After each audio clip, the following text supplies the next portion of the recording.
간절한 기도가 나올 때가 언제입니까?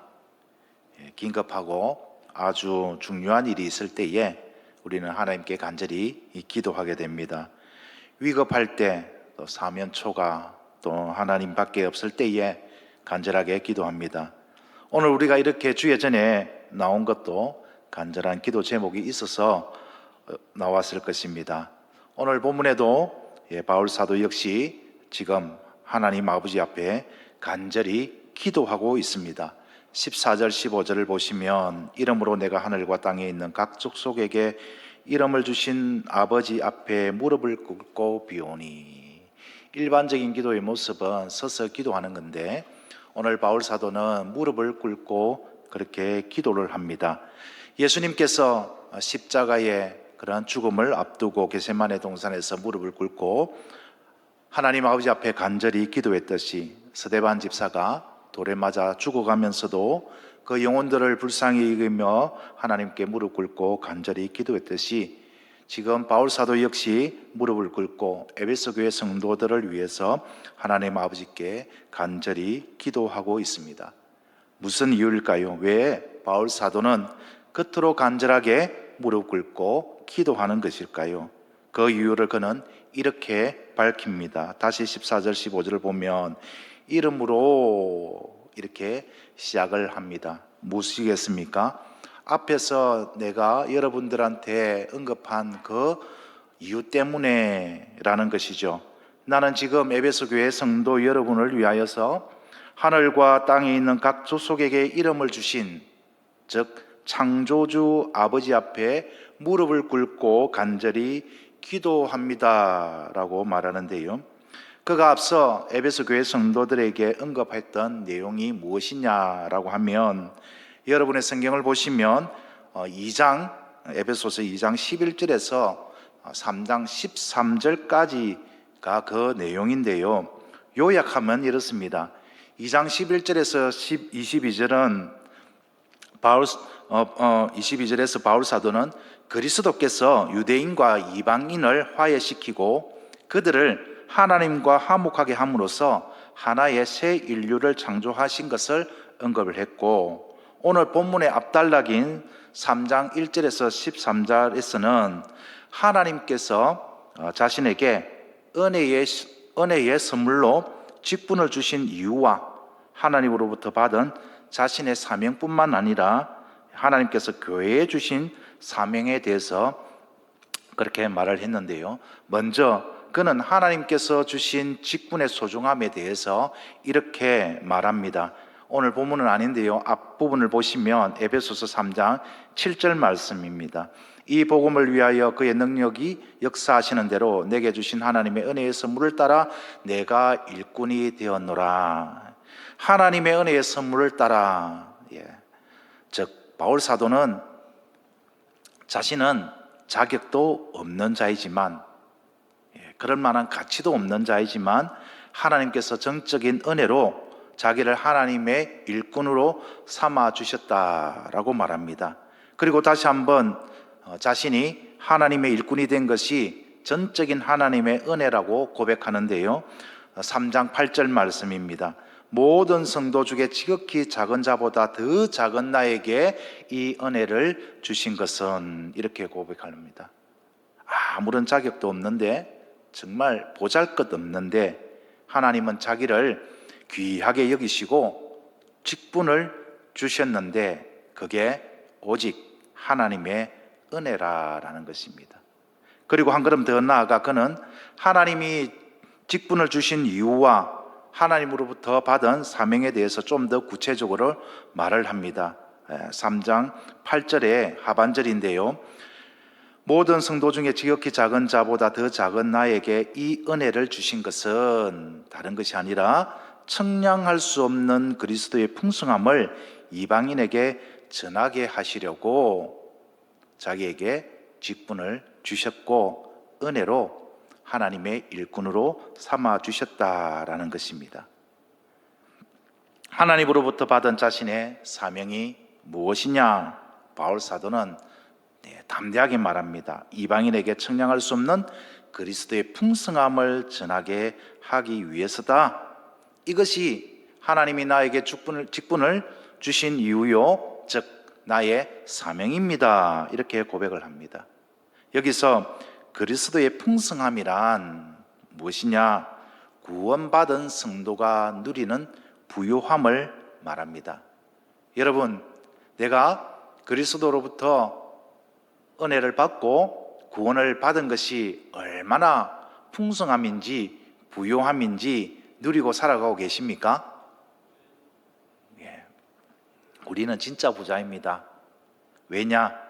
우리는 구원의 은혜를 받고 이 부요함 속에 이 풍성함을 누리고 사는 자이기 때문입니다. 십자가로 죄와 사망에서 해방해서 누리는 부요함입니다. 또한 하늘에서 그리스도와 함께 앉아 영광을 누리는 부요함입니다.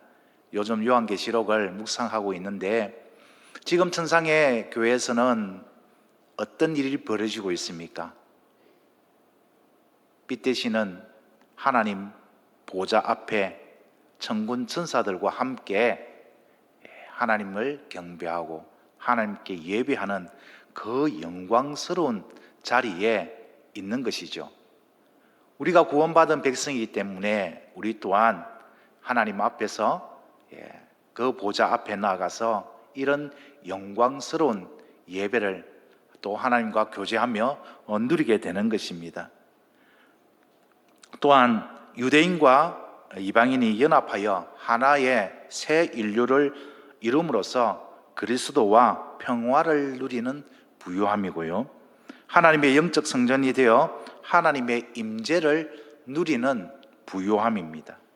이 부요함은 너무 깊고 풍성해서 그 깊이나 넓이를 도무지 측량할 수 없는 부요함이기에 믿지 않는 자들은 결코 느낄 수도 누릴 수도 없는 것인데, 하나님은 이 부요함을 바울 사도를 통하여서 세상에 전하기를 위한 것, 세상에 알리기를 원한다라는 것입니다. 이것이 바로 자신의 사명이라는 것을 바울 사도는 그렇게 마음에 새기고 있었습니다. 그리고 계속해서 그가 주님으로부터 사명에 대해서 말을 하는데요, 에베소서 3장 9절입니다. 영원부터 만물을 창조하신 하나님의 속에 감추어졌던 비밀의 경륜이 어떠한 것을 드러내려 하려 하심이라. 만물을 창조하신 하나님 안에 영원 전부터 감추었던 비밀의 경륜이 어떠한 것인지 무엇인지 모든 사람에게 나타나는 게 자신의 사명이라고 합니다. 여기서 언급하였던 하나님 안에 영원 전부터 감추어졌던 비밀의 경륜이란 무엇일까요? 하나님의 구원의 계획입니다. 창세기부터 에베소서까지 이르기까지 이 하나님의 구원의 계획에 대해서 설명하자면 아마 오랜 시간이 걸릴 것입니다. 어쨌든 하나님은 창세 전부터 모든 인류를 하나님의 백성으로서 또 하나님과 함께 화목하게 지낼 것을 꿈을 꾸었으며 그렇게 기대하며 창조하시고 그렇게 계획을 하셨습니다. 그런데 아담의 범죄 이후로 이것이 훼손되었죠. 그럼에도 불구하고 하나님은 여전히 그 창조 때에 하나님이 가지고 계셨던 그 계획을 변개치 아니하시고 이루기를 원하셨는데, 그것을 처음으로 사명을 감당했던 사람들이 누구냐? 바로 히브리 민족 이스라엘 12지파를 대표하는 그런 존재들이었습니다. 그런데 안타깝게도 구약의 역사를 살펴보면은 이 이스라엘 백성들이 온전히 그 사명을 잘 감당하지 못했습니다. 그래서 진짜 왕이신 예수 그리스도께서 이 땅에 오셔서 하나님의 나라를 보여주시고 이제 교회를 통하여서 이 구원의 계획을 이루고자 했던 것이죠. 그래서 바울 사도는 이것이 자신의 그런 사명이고, 그 구원의 계획은 다른 것이 아니라 하나님이 예수 그리스도 안에서 만물을 통일하여서 완전한 평화와 조화와 아름다움을 회복시키고자 하는 계획을 가지고 계시고 지금도 그 일을 이루어 가시는데 이것을 교회를 통해서, 이것을 바울 사도 자신의 그런 직분을 통해서 이 영광스러운 사명을 주시고 그것을 감당하게 하셨다라는 것입니다. 그래서 바울 사도는 아주 더 놀라운 사실을 그렇게 말합니다. 하나님부터 이 영광스러운 사명을 바울 자신만 받은 것이 아니라 에베소 교회 성도 여러분도 받았다라는 것입니다. 그래서 에베소서 3장 10절과 11절에 이런 말씀이 있습니다. 우리 다 같이 한번 읽겠습니다. 시작.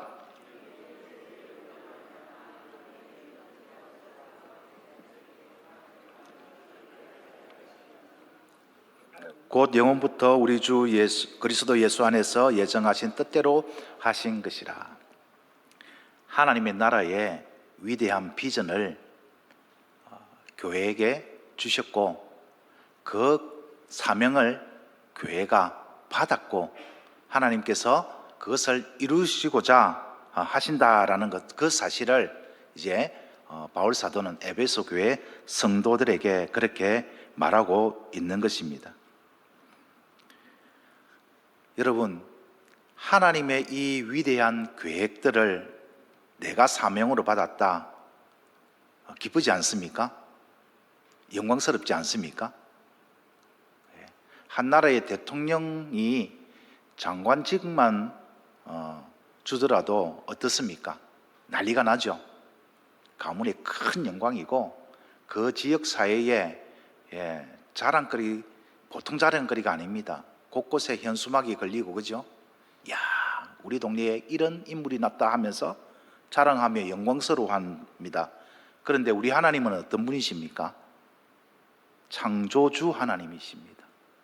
이 세상을 창조하시고 이 세상을 지금도 통치하시고 운행하시는 하나님이 우리를 귀하게 여기시고 직분을 주시고 사명을 주신 것입니다. 그러니 어찌 기쁜 일이 아니겠습니까? 얼마나 영광스러운 일이 아니겠습니까? 그 어떤 직분보다, 그 어떤 일보다 가장 영광스럽고 가장 기쁘고 자랑스러워 할 일이 바로 하나님이 교회에 사명을 주신 것입니다. 믿으십니까? 직분을 통하여서 하나님께서 우리에게 이러한 귀한 사명을 이루어 가라고 허락해 주신 것입니다. 그래서 하나님께서 주신 직분은 다 소중하고 중요하고 귀한 것입니다. 연말이 되면은 많은 교회들이 내년 사역을 위하여서 그렇게 또 직분을 세우고 또 헌신과 섬김을 그렇게 요청해 옵니다. 우리 교회도 마찬가지죠. 혹시 여러분 아십니까? 교회에 재직 헌신 동의서, 사역 헌신 동의서를 꼭 다음 주까지 제출해 주십시오. 이렇게 부탁을 드렸습니다. 여러분, 누가 부탁하는 것일까요? 행정목사, 변상기 목사가 부탁하는 것이 아니지요. 교회의 당회에서 부탁하는 것이 아닙니다. 누가 부탁하시는 것입니까? 주님께서 부탁하시는 것입니다. 사실은 주님은 부탁 안 하셔도 돼요. 요구하시고 명령하시면 되지만 주님께서 부탁을 하십니다. 주님께서 그 영광을 나누어 주시겠다 우리에게 요청하는 것이죠. 그래서 사랑하는 수정교회 우리 성도 여러분, 재직 헌신 동의서 꼭 제출해 주시기 바랍니다. 또 헌신 동의서, 나는 재직이 아니기 때문에 헌신할 수 없다, 이게 아니라 우리 모두가 하나님 앞에 헌신할 수 있습니다. 섬길 수 있습니다. 그래서 재직이 아니더라도 나는 이런 일로 하나님께 섬기고 싶습니다, 하나님께 헌신하고 싶습니다라는 그런 마음이 있다면 누구든지 좋습니다.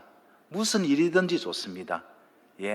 위원회의 사역이 아니더라도 나는 이런 사역을 하고 싶다라면 자필로 적으셔서 그렇게 내주시면 얼마든지 헌신할 수 있도록, 섬길 수 있도록 그런 자리를 그렇게 준비하도록 하겠습니다.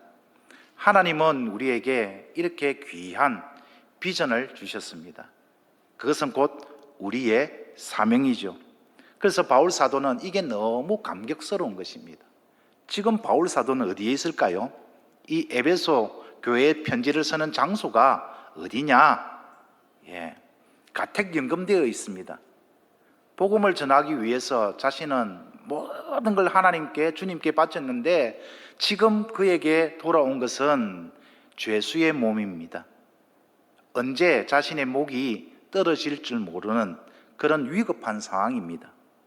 황제의 명령 한마디면 자신은 목숨도 잃을 수 있는 그런 상황에 놓여 있어요. 그런데도 불구하고 그는 하나님을 찬양합니다.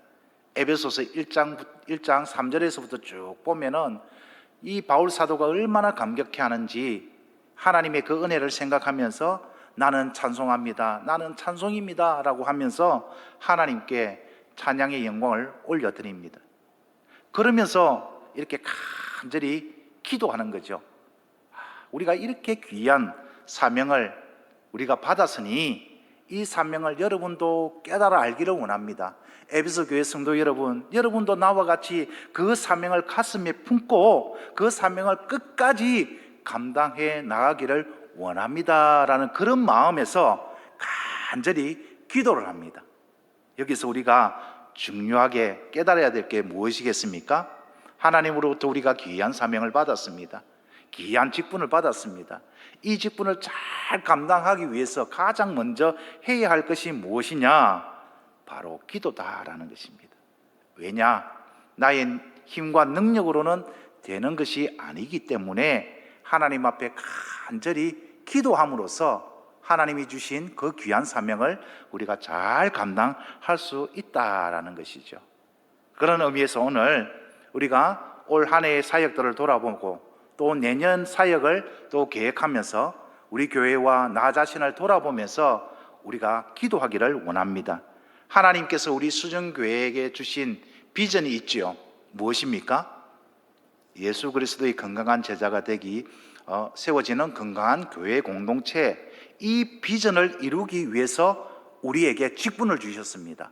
목사의 직분을 주셨고, 장로의 직분을 주셨고, 장리 집사의 직분을 주셨고, 권사의 직분을 주셨습니다.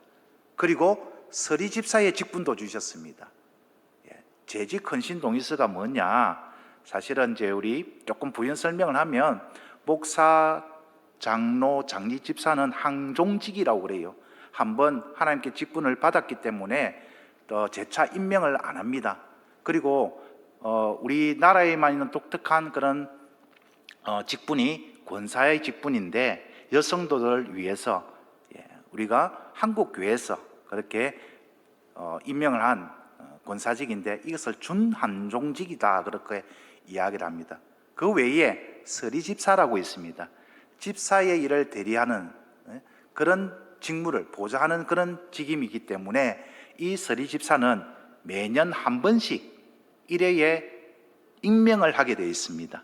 그래서 매년 헌신 동의서를 받는데 그동안에는 코로나 기간이다 보니까 그렇게 받지를 못했습니다. 그런데 이제는 이제 코로나 기간도 지나고 또 우리가 더 이제 하나님 앞에 열심을 내자라는 의미에서 올해 새롭게 이제 재직 헌신 동의서를 이렇게 받고 있는데요. 우리가 이런 직분을 잘 감당하기 위해서 우리가 꼭 기도를 해야 되는데 그 첫 번째 기도 제목이 뭐냐라고 하니까 16절입니다. 나의 마음을 성령의 능력으로 강건하게 하소서. 16절이죠. 우리 한번 읽겠습니다. 시작.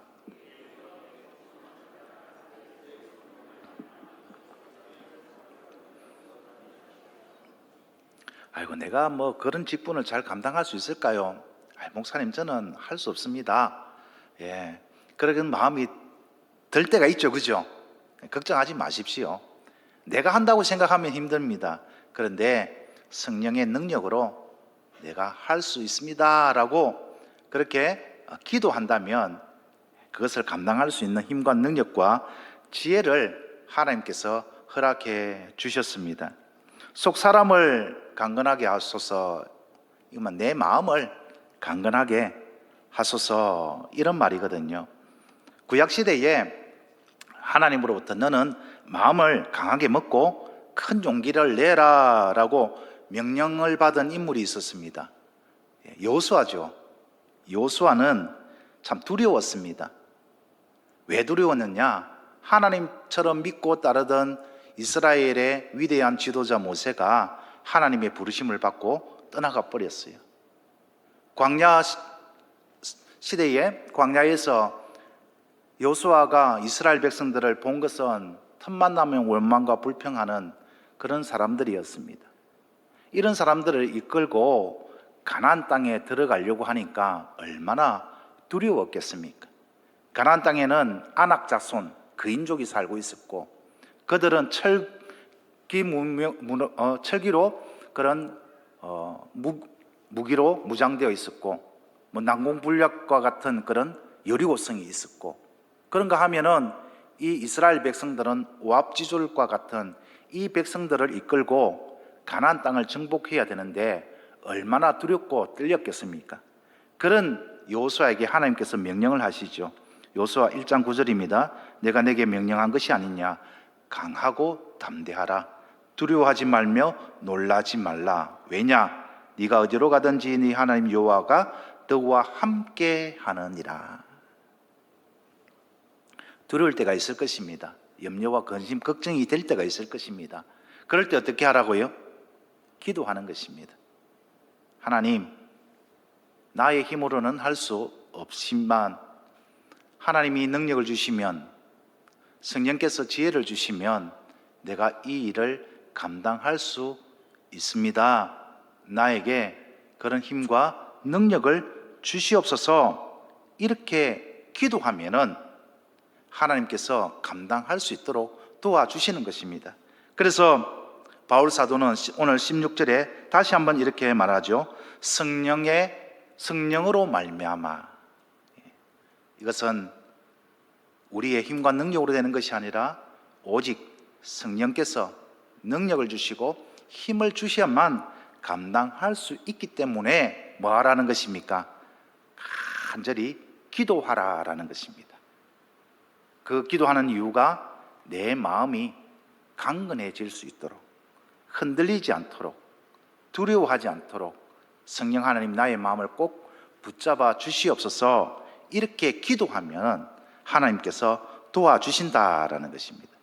두 번째 기도 제목이 무엇입니까? 주께서 나의 마음에 항상 계심과 주님의 사랑이 나에게 있음을 믿게 하옵소서. 17절 18절입니다. 믿음으로 말미암아 그리스도께서 너희 마음에 계시게 하시옵고 너희가 사랑 가운데서 뿌리 박히고 터가 굳어져서 능히 모든 성도와 함께 지식에 넘치는 그리스도의 사랑을 알게 하고. 왜 이런 기도를 할까요? 그리스도께서 항상 나와 함께 계심을 믿어야 합니다. 여러분, 이런 믿음이 있습니까? 어려움을 닥치다 보면은 나 혼자인 것 같고 하나님이 옆에 안 계신 것 같고 나를 도와주지 않는 것 같은 그런 느낌이 들 때가 있지 않습니까? 그럴 때에 어떻게 하라는 것입니까? 항상 예수님을 생각하라라는 것입니다. 예수님은 나를 위해 하신 일을 기억하라라는 것이죠. 예수님은 죄인인 나를 위하여서 십자가에 달려 죽으시고 3일 만에 부활하셔서 위대한 사명을 주시고 내가 세상 끝날까지 너희와 항상 함께 있으리라 라는 약속을 주시고 하나님 보좌로 올라가셨습니다. 그래서 우리가 기도할 때에 하나님이 나와 함께 계심을 우리가 확실히 믿고 또 그 하나님께 그 주님을 바라보아야 한다라는 것입니다. 그리고 또 한 가지 우리가 알아야 될 것, 여전히 주님은 나를 사랑하신다라는 것입니다. 여러분, 주님이 여러분 사랑하십니까? 내가 때로는 부족하여서 넘어질 때가 있을 것입니다. 때로는 정말 모난 모습으로 비칠 때가 있을 것입니다. 그럴 때도 주님은 여전히 나를 사랑하신다라는 것이죠. 이것을 가장 잘 보여주는 사건이 있었는데, 그게 바로 갈릴리 호숫가에서 제자들이 고기를 잡고 있을 때였지 않습니까? 부활하신 주님이 제자들을 먼저 찾아가셔가지고 물으시죠. 베드로야, 니 내 정말 사랑하는 거 맞냐? 물으셨습니다. 베드로는 염치가 없었겠죠. 아니, 주님이 그렇게 이야기해 주셨는데도 나는 주님을 모른다고 부인하고 도망치는 비겁한 겁쟁이였는데, 배신자였는데, 주님이 찾아오셔서 베드로야, 네가 그렇게도 나를 사랑하느냐? 라고 질문하시는 것만 같아서 베드로는 차마 예 주님, 내가 주님을 사랑하고 말고요, 그거 뭐 두말하면 잔소리죠, 이렇게 대답하지 못하고 주님이 아시지 않습니까? 그렇게 대답을 했죠. 예수님은 충분히 3번 질문을 하십니다. 의도가 무엇일까요? 네가 한때는 두려움 때문에, 연약함 때문에 나를 부인하고 나를 떠났을지라도 나는 안다. 네가 나를 지금 사랑하고 있다라는 것을. 그것을 깨달은 순간 베드로는 변하기 시작했습니다. 그리고 주님이 일러주신 대로 간절히 기도하는 가운데 성령의 충만함을 받고, 이제는 더 이상 겁쟁이가 아닌, 부인하는 배반자가 아닌, 자신의 생명도 아끼지 않고 주님을 위해서 기꺼이 순교하는 그러한 진정한 제자로 거듭나게 된 것이죠. 우리가 이 예수님의 사랑을 깊이 알고 깨닫고 믿어야 할 이유가 무엇이냐라고 하니까, 그것을 경험한 사람, 그것을 깊이 알고 있는 사람, 경험하고 있는 사람이 예수님의 사랑을 전할 수가 있다라는 것입니다. 하나님이 이 세상을 그토록 사랑하시는 그 사랑을 전할 수 있다라는 것이죠. 그래서 우리 수정교회에 주신 영구 비전, 예수 그리스도의 건강한 제자가 되는 길은 간절히 기도할 뿐만 아니라 예수님의 사랑을 깊이 내가 경험하는 것, 깨달아 아는 것에서 출발한다라는 것입니다. 그래야 나도 예수님의 사랑을 전할 수가 있고 실천할 수 있다라는 것이죠. 예수님의 사랑이 어떤 사랑입니까? 아가페 사랑, 자신을 내주는 사랑, 그런 사랑이 있을 때에 우리는 건강한 제자가 되는 것이고, 우리 수정교회 공동체도 건강한 교회 공동체가 된다라는 것입니다. 그래서 바울 사도는 지금 간절하게 기도합니다. 하나님, 이 에베소 교회 성도들이 주님의 사랑을 깊이 깨달아 알도록, 주님이 함께하고 계심을 믿을 수 있도록 도와달라고 그렇게 기도합니다. 그렇게 해야 교회를 통해서 이루시고자 하는 하나님의 위대한 그 구원의 계획들을 이루어 갈 수 있기 때문에 그렇게 기도하는 것이죠. 우리는 어떻습니까? 나는 과연 예수님의 그 사랑으로 나 자신뿐만 아니라 내 이웃을 사랑하고 있습니까? 어떻습니까? 자신을 내주기까지 사랑하고 있습니까? 그러기 위해서는 오늘 이 시간에 간절히 기도해야 할 것입니다. 주님이 나를 사랑하셔서 그 귀한 생명을 내주셨듯이 나도 그렇게 한번 할 수 있도록 주님 도와주시옵소서. 그렇게 기도할 때에 하나님께서는 우리에게 능력을 주시고 우리에게 주신 그러한 하나님 나라의 비전과 사명을 감당할 수 있도록 도와주실 것입니다. 마지막으로 그래서 바울 사도는 이렇게 기도합니다. 하나님의 성품을 담게 하소서. 19절입니다. 그 넓이와 깊이가 어떠함을 깨달아 하나님의 모든 충만하신 것으로 너희에게 충만하게 하시기를 구하노라. 충만의 의미는 두 가지 의미가 있습니다. 하나는 통치, 또 하나는 완전한, 온전함의 의미가 있습니다. 여기서는 통치의 개념보다도 완전함, 온전함의 그런 개념이겠죠. 그래서 하나님의 모든 충만하신 것으로 너희에게 충만하기를 기도한다라는 것은 하나님의 성품을 담게 하소서라는 그런 기도 제목입니다. 그래서 바울 사도는 에베소서 4장 13절에서 이렇게 말합니다. 우리가 다 하나님의 아들을 믿는 것과 아는 일에 하나가 되어 온전한 사람을 이루어 그리스도의 장성한 분량이 충만한 데까지 이르리니. 하나님의 성품을 담고 또 하나님의 자녀로서 백성으로서 합당한 삶을 살기 위하여서 우리 영적 성숙의 기준과 목표가 어디에까지 있어야 되느냐? 하나님의 모든 충만함, 하나님의 온전한 성품을 닮아가기를 내가 목표를 삼고 살아가야 된다는 것입니다. 그렇게 할 때에 하나님께서 우리를 통해서 이루시고자 하는 비전들을 우리가 이루어가며 우리에게 맡겨주신 사명을 잘 감당할 수가 있는 것이죠. 하나님의 사랑의, 하나님의 성품의 대표적인 성품이 무엇이냐? 바로 사랑입니다. 그래서 사랑하는 우리 수정교회 성도 여러분, 우리 사랑합시다.